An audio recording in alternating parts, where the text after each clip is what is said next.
오늘도 주 앞에 나와 또 함께 예배드리는 모든 성도님들을 주의 이름으로 축복하고 환영합니다. 옆에 분하고 이렇게 한번 인사 교환합니다. 성령과 함께 갑시다. 이렇게 한번 인사하겠습니다. 성령과 함께 갑시다.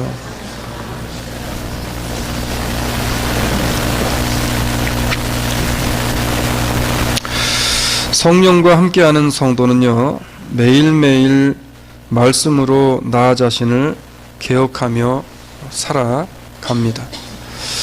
우리가 하나님의 말씀이 우리 안에 들어와 계시다는 가장 큰 증거는 뭐냐면, 나로 말미암아 나의 삶이 나의 뜻대로 가는 것이 아니라 하나님으로 말미암아 나의 삶이 하나님의 뜻대로 굴러가게 내어버려 두는 것, 이것이 바로 성령에 젖어 사는 사람입니다.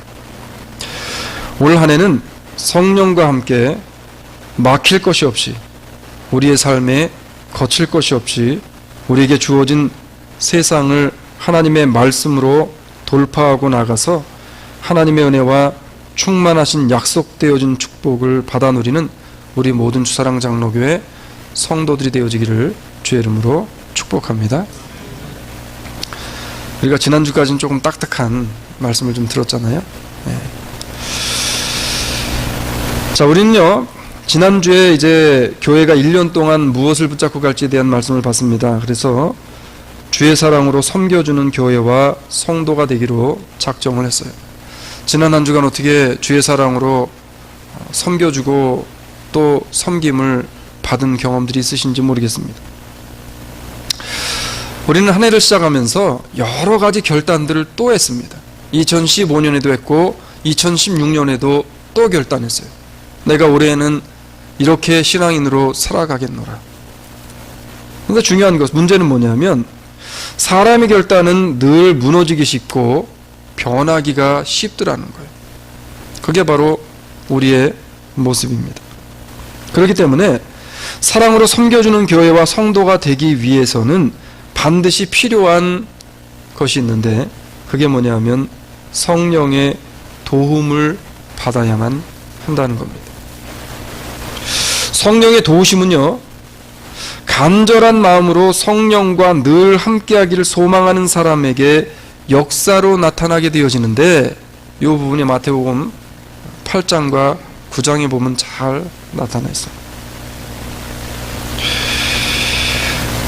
우리가 성령의 도움을 받기 위해서, 은혜를 받기 위해서 그냥 성령의 도우심을 받고 살 수 있는 게 아니고, 그냥 은혜를 받고 은혜 안의 삶을 살아갈 수 있는 것이 아니라, 그러기 위해서는요, 은혜 받을 일을 해야 됩니다.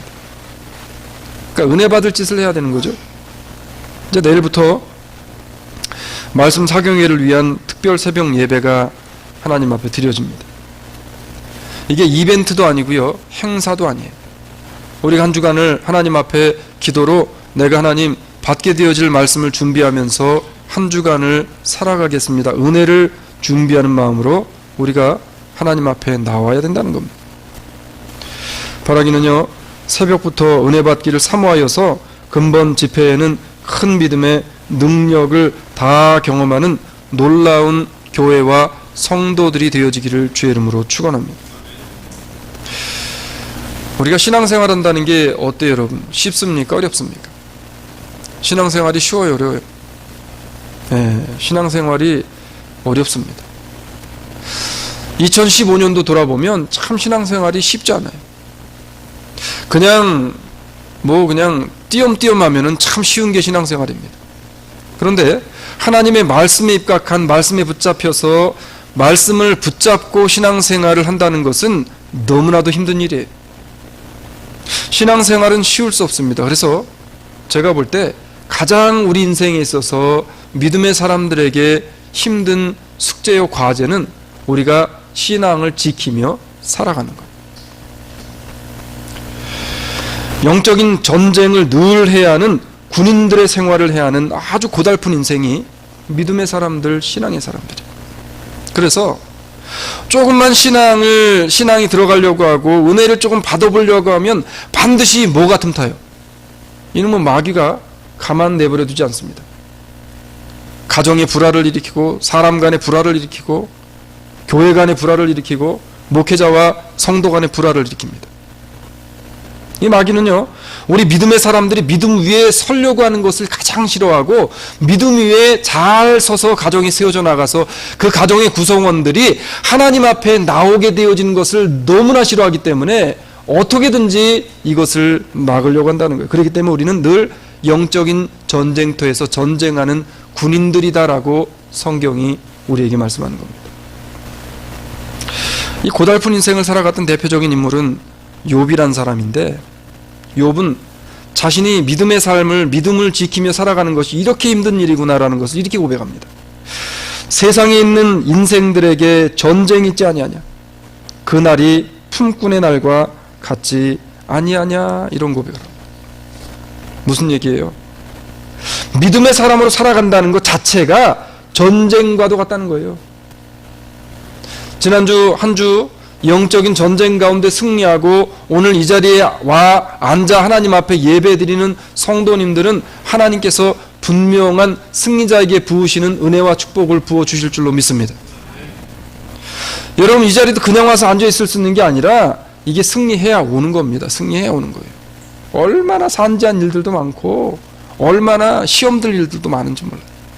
그럼에도 불구하고 하나님을 바라보고 그리스도로 인해 하나님 앞에 나와 예배를 드리는 영적 전쟁 가운데 승리한 여러분들을 하나님께서는 분명히 은혜 위에 은혜로 세우실 거예요.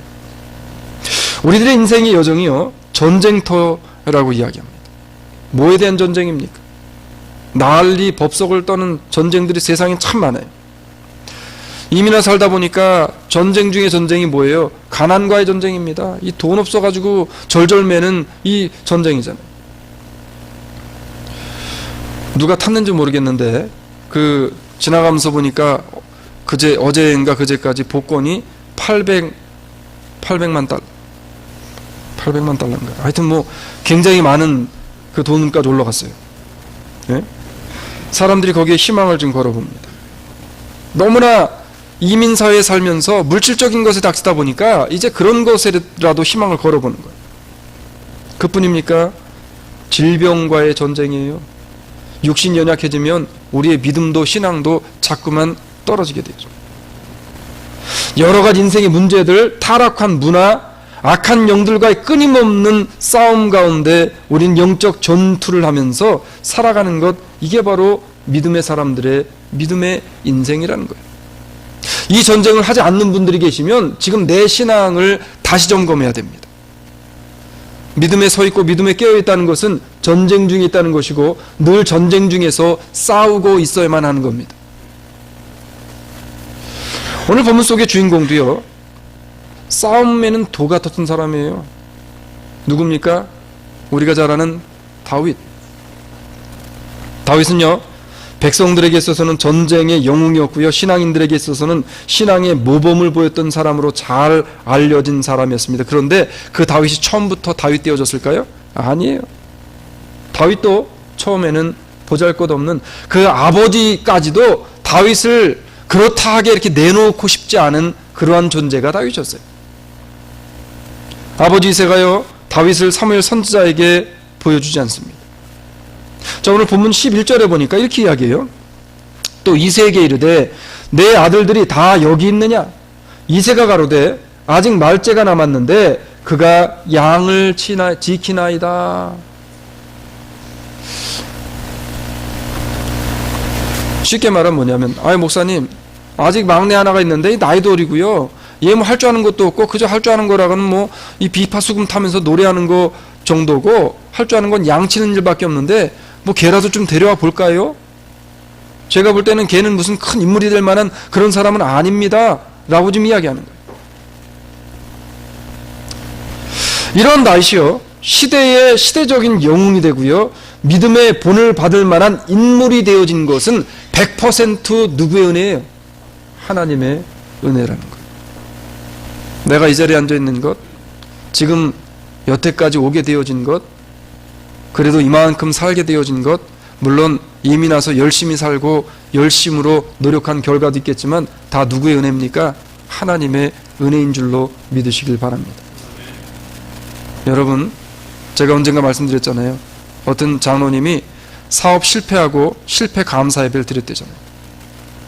쫄딱 망해서 다 망해 떨어졌는데 실패 감사 예배를 드렸대요. 저도 그 이야기 처음 듣고서 이런 사람이 있을까라는 생각을 했습니다. 근데 지금 실제로 드렸대요. 그 본교회 담임 목사님이 설교 중에 이야기한 거예요. 뭐 실패 감사 예배를 드렸다는 게 중요한 게 아니라 우리의 인생의 여정 가운데 벌어지는 모든 것들은 하나님의 성령의 역사를 통해 일어나고 드러나게 되어진다는 겁니다. 그래서 오늘 본문은 이렇게 우리에게 말씀해요. 13절을 보니까 우리 13절을 같이 한번 읽습니다. 13절 시작. 사무엘이 기름불을 취하여 그 형제 중에서 그에게 부었더니 이날 이후로 다윗이 여호와의 신에 크게 감동되니라. 아멘. 자, 사무엘이 다윗에게 안수를 하게 되어집니다. 그랬더니 성령의 은혜가 그 다윗에게 임하게 되어졌다라는 거예요. 근데 다윗이라는 사람이 어떤 사람인가? 다윗이 늘 그 중심에 하나님 중심으로 삶을 살았던 어린아이입니다.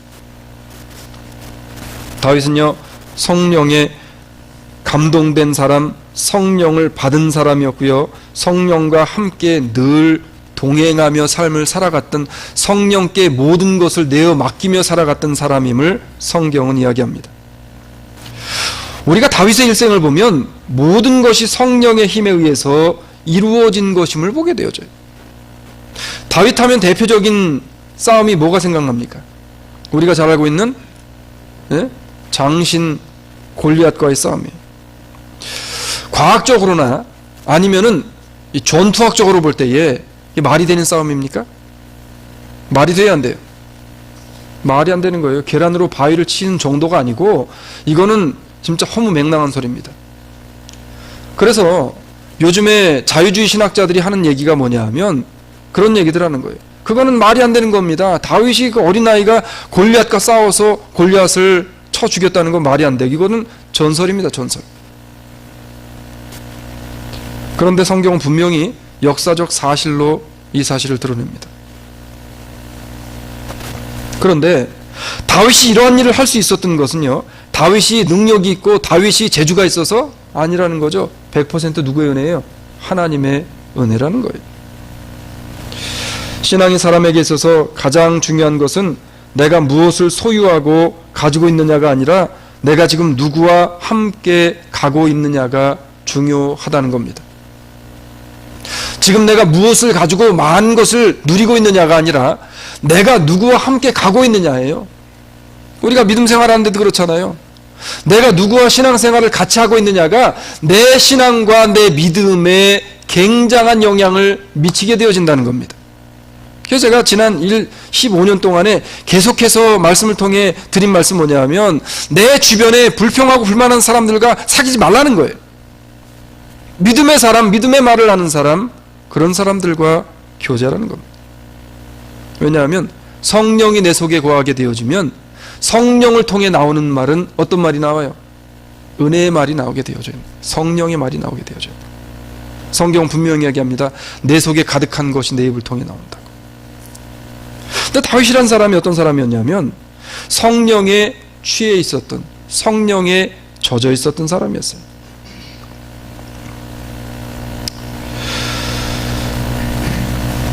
사무엘상 16장 18절에 보니까 이렇게 이야기합니다. 그걸 어떻게 증거해 주냐면 이렇게 이야기해요. 소년 중 한 사람이 대답하여 가로되 내가 베들레헴 사람 이새의 아들을 본즉, 다윗에 대한 이야기입니다. 탈 줄을 알고 호기와 무용과 구변이 있는 준수한 자라.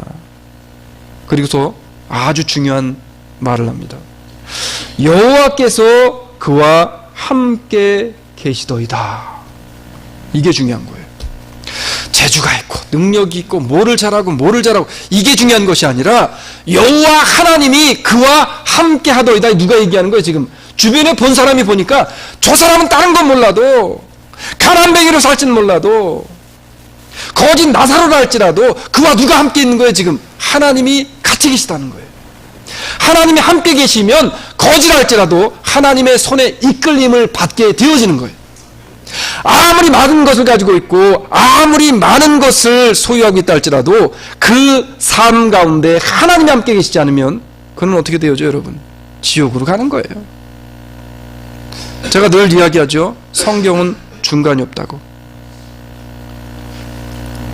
다윗은 하나님이 함께 계셨던 사람이에요. 오늘 한 해에 2016년도에는 우리 주사랑 장로교회와 성도들의 삶과 가정과 사업장 가운데 오늘 이 고백을 했던 사람과 같이 오늘 모든 성도들의 삶 속에 여호와 하나님이 저들과 함께 계시더이다 라고 하는 고백이 세상 사람들을 통해 나타나고 증거되어지는 복된 삶을 살아가는 우리 주사랑 장로교회 모든 식구들 되어지기를 주의 이름으로 축원합니다. 지금 다윗과 함께 누가 함께 계시다고요? 여호와 하나님이 함께 계시다는 거예요. 여러분, 다른 게 능력이 아니에요. 이게 능력이고 이게 은혜인 줄로 믿으시길 주의 이름으로 축원합니다. 그래서 우리 자녀들에게도 가장 중요한 교육은 바로 이 교육이에요. 이 교육. 성령과 함께하는 사람은요, 비록 연약하고 보잘것없어 보여도 하나님이 그를 세우시는 줄로 믿으시길 바랍니다.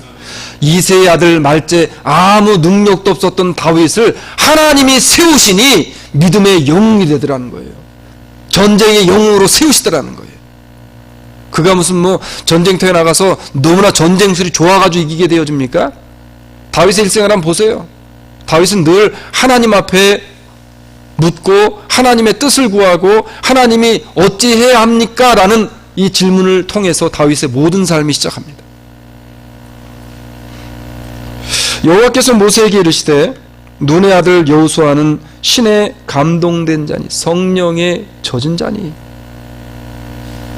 자, 성령의 이끌리심과 인도하심에 순종함으로 따라가는 사람에게 어떤 은혜가 하나님으로부터 주어지는지 오늘 성경을 통해 다윗을 통해 보게 되어지는데 여호수아에게도 이 은혜가 부어짐을 보게 됩니다. 자, 여호수아는 신에 감동된 자니 너는 데려다가 모세에게 하는 이야기예요.